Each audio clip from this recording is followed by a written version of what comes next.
have published 25 books. I want to take you back to maybe a younger author self of yours. What would you tell that young Namita who wanted to write?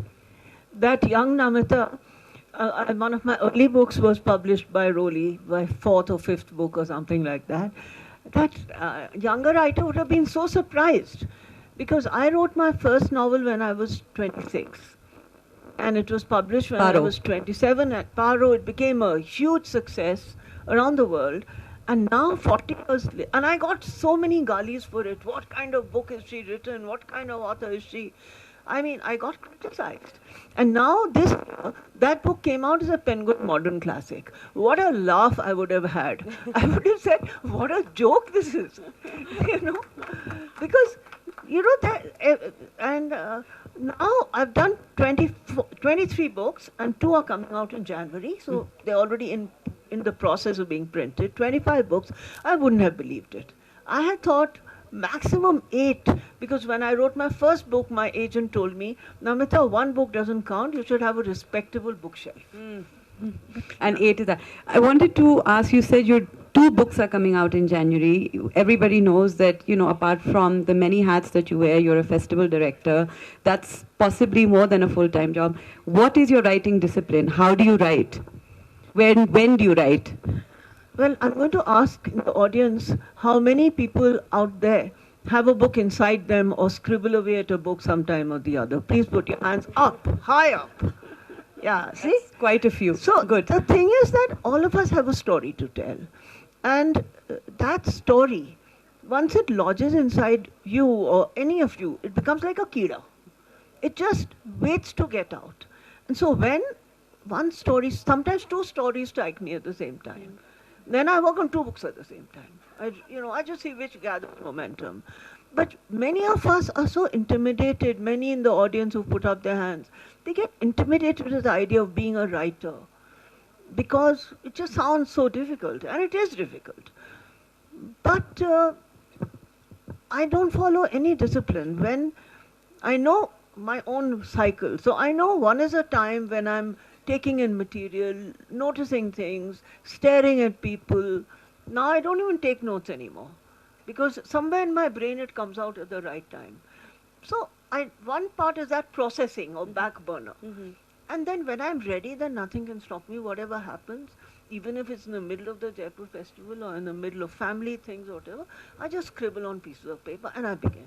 So it's like and now I've written my last 2 books on the phone. Really? Yeah. I was going to say, like, do you have like a notebook? But please tell us more about this phone. You know, that's amazing. I have this friend called Lakshmi Puri, and she just wrote this book which has done really well called Swallowing the Sun. And she wrote 290,000 words on the phone. Not in one go, phone didn't crash. She would do a chapter, put it out, get her secretary to sort of put it somewhere, take a printout. When I thought of that, it's so much easier because wherever you're going, you can carry a phone and you just sit down. My other discipline is I try to do 300 words a day because that's manageable. You can always find the time. 300 words a day. I want mathematics from the audience. Tell me in 30 days how much is it? What school children, please help us. Come on, 30, huh? Isn't that a very respectable lot? And 300 is nothing, but 9,000 is a lot. Now, I also want to ask you questions. Oh, You're not. We were supposed to have Chetan Mahajan here. He couldn't make it. And so this is a conversation really about those of you who have something to write, something to publish. So I've known her since she was very young. And she was in school with my daughter, really. And then I've watched her become a journalist, and I've watched her go deep into publishing. How would you define the publishing whole business? And how would you define yourself as a publisher? Oh, okay. How do I define publishing as a business? You know, I think in where we function, which is in the English language publishing in India, I find it very exciting.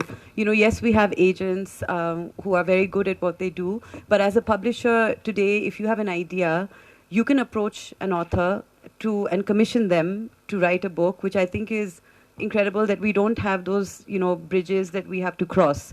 So therefore, commissioning is exciting. You see something that you feel the market needs, the readers need, and you can make it happen. And honestly, as a publisher, that's possibly the most exciting thing, to see an idea that comes out of your office, your team, take shape into a book that reaches the hands of readers, is critically and commercially a success. So I find that, yes, it's becoming more challenging, and that's not only because of the various distractions that there are to reading, but it's also becoming more competitive. Every single big publisher in the world is in India at the moment. We're all vying for the same readership. I don't have the numbers because unfortunately we don't have a very robust readership survey, which we really should, just to understand what numbers are and how they're growing. But it's not as if books across the list are selling in larger numbers. Yes, the top of the line, the commercial fiction, yes, it continues to sell in bigger numbers. But in terms of growing the readership, I wish that there was more that we would do as well to do that. That said, I think that it's exciting enough that there's literally a generation of readers being born in this country. Other places of which are English publishing markets have reached a saturation point. So that in itself is quite exciting for us. Roli, as I'm not sure if many of you know the kind of books, but we're known for our art and illustrated books, very design heavy, about India, culture, textile, food is, I'm not just saying that, but our cookbooks are really incredible. And we put in a lot of time and resources into publishing them for all the reasons that were spoken in the last session, and what Neha asked as well, that they're not just recipes because everybody knows you can get them on the internet, but they really are repositories of our history and our cultural legacy, and that's what we try to do in a very approachable manner. Our non-fiction list is something I'm very proud of. We commission almost all of it. There's a lot of crime. There's a lot true crime. There's a lot of. We've just published a book for young children on Indian classical music, how to introduce the seven swars to children at the ages of 8 to 10. So as you can see, the lead motive or the theme remains India. It is our internal muse, and the whole idea is to present it in a way which is not just for us to understand ourselves better, but for the world to look at us differently as well. And I think, the most important thing as a publisher is that you have to be a good reader. To be able to spot stories, you have to be a reader first. So when people ask me, what do you look for in a book? Honestly, if you send us a manuscript that is engaging, it's something that keeps my attention as a reader, something new, a new thought process, a new tone of writing. This is it, really. I don't think publishers are looking for a formula or any such thing, because there is no formula for a successful book except for good writing and sometimes just a lot of good luck as well. So yeah, that's it. So we are talking about books here. Is the mic working? Yes. Okay. So, the thing I love about Priya's books is that they are beautiful. They are objects. But you forget, I don't know if you mentioned, but for me, the most beautiful of your books, one of them, is a cookbook with which Neha did. Royal whatever. Yes, Dining with Maharajas. Yeah. Yes. So all these books, they are beautiful objects as well. Mm-hmm. But in that sense, how do you define a book? Because e-book is not a beautiful object, say. How do you look at the different ways stories are told, audible, or e-books? There are new forms of books emerging. So your particular form, the beautiful handcrafted book, is one we know and love. Mm-hmm. But what are the other directions? Are you thinking of doing audio ever? Mm-hmm. Your father has become a very famous writer using all these terms. But what are the new sort of books? Mm-hmm. When Meru was going to be here, this conversation was going to be about AI. But there's just so many different ways in which books are. I'd like to ask some of the, first you tell me what you think is a book, and I'd like some of the bright young girls or young men to tell me what they think is a book.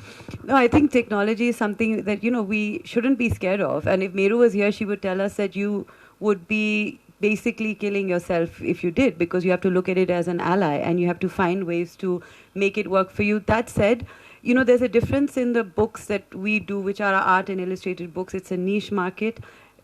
globally, I mean, publishers who have been at it longer than us have tried to do an ebook version of, say, the illustrated history of the Rolling Stones. That actually was a big book that was published in England by Thames and Hudson, with embedded videos of that took you straight to their first concert and so on.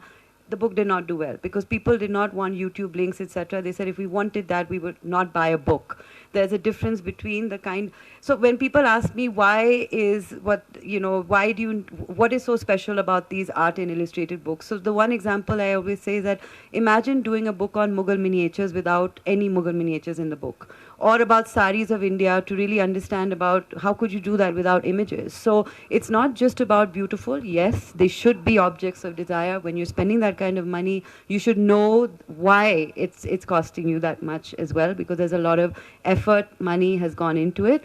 But more importantly, it's also the subjects that lend themselves to that.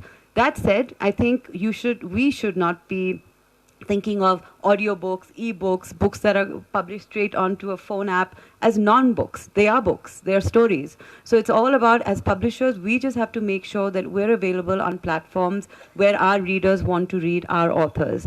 And we have ventured into audiobooks as well. They've not had such a big uptake, but I think that's just a matter of time. As commutes become longer, devices become cheaper, it's going to happen. That and ebooks as well. But one last example I wanted to give of storytelling going beyond the book. We published a book, a true crime book called Black Warrant, that was published almost 6 years ago. It was commissioned by us. It's now going to be a Netflix show next year. And I know that there'll be a lot of people who watch the show and will come back to the book. And they will discover a new author, maybe they'll read her other books. And that is what is exciting today, that there are multiple ways. The storytelling lies at the heart of it. It doesn't matter what comes first. So tomorrow, we may actually commission an audiobook first and then go back to the printed version. And that's fine, because at the heart of it, it's storytelling. And us as publishers, our job is to make sure that we reach the audiences in the manner they want to read or consume the stories. Do you think we should ask the audience what they think is a book? Because any young people in the audience want to tell us their views on this? Yeah, please do. Can she have a mic, please? Introduce yourself, please, and tell us. Which school are you from? I'm Amna Kamran. I'm from All Saints College. I think a book is anything that is worth remembering, worth keeping, worth treasuring, and worth passing on to the future generations. Okay, that's a very deep and good. It is. Any more? Any one more interpretation of a book? Or if anyone has questions about writing or publishing, please ask. No, we are happy. Or many there. Publishing, can I just say one thing? Sorry. That the fun of turning that page across when you read a book, the feel and the smell of the book, I think that is the most important thing. Today everyone's on Kindle and they're doing all these e-books, which of course I think is another generation after me. But whatever it is, I think just that to keep a book which you can look at when you want to, not get onto the net and do this and this and this to get it. You should just be able to have it in front of you. It's interesting. A lot of, there have been surveys about people who are e-book readers, and they'll say that they'll buy an e-book, they'll read it, they'll enjoy it, and if they really enjoy it, they'll buy the physical copy, and then they'll buy another one to gift it to someone. So it's, for us as publishers, it's wonderful. It's also 3 copies selling, so it's fine. Mike here. Is anybody else got a question? I think there's some boys there. Yeah, there. You take Mike. Good afternoon, ma'am. I am Rayan Alam Khan from Longview Public School. So my question is about AI. Will AI take over this writing industry in the next 5-10 years? That's a very good question, and I really wish Namita's daughter Meru was here to answer that, because she's such an expert. I honestly, at this point, I am very interested in what AI can do, and there's a lot that it can do. We have started to use it for very for internal things like putting together a proposal. Doing something like a market survey to see which other books have been published on that book. It is so much easier to do it. In terms of taking over, I think at this stage, from what I know, I could be wrong, the version of AI that's available is possibly good for, say, an informative non-fiction book. If you were to do something like 100 Treasures of the Himalayas, you know, like something which is almost like a travel book where it's more fact-based. But in terms of something that requires original thought, it requires emotions of the authors to come through. From what I understand, that's still very clunky, and it's not some. If you're a seasoned reader, you would be able to tell the difference. That said, I'm sure in the next few years, even that's something that somebody right now is working on that already. So it's something that we need. But I'd like to add my take here. You know, I've just finished working on a very major project with a friend of mine on Himalayan folk tales. And we have recorded folk tales from across the length and breadth of the Himalayas. And as Shekhar Pathak said, orality is a part of Himalayan folk tales. They are told to one person. Now, if I tell a folk tale, you hear it, you tell it to somebody else, it keeps growing with the telling. Now, in AI, one of the complaints or one of the fears of writers is their individual creativity or their individual signature or their individual copyright will be intruded on. But in the old Indian stories, like we know supposedly who wrote the Mahabharata, but after that every time it was retold or folk tales were retold or the Ramayana was retold, the way who told it added to it. So they are part of the larger community consciousness. So those kind of stories, I think AI is completely in the future. It can gather all the information and tell its own stories. But I don't think it'll happen in a hurry. But the way the world is changing, it could happen in a hurry. But I'm not afraid of technology, and I think that the collective stories that are available on whatever it is called, that sphere that now rules us, I think they have a role. What are your views? Well, the AI is very much intelligent. AI tools like ChatGPT, which launched 2 years ago, was not very good 2 years ago, but now it has transformed a lot. True. So over the next few years, it can possibly take over much of the industry. I do think so. You may be right, but at the same time, there are some bits of creativity that still we humans do well. And if we are aided and abetted by technology, we'll do it even better. We have 5 minutes, so sorry, Amreen? How much time do we have? 5 minutes. Any more questions in these 5 minutes? Maybe there at the back. Okay, sorry. Greetings, everyone. This is Ashish from Longview Public What's your name, please?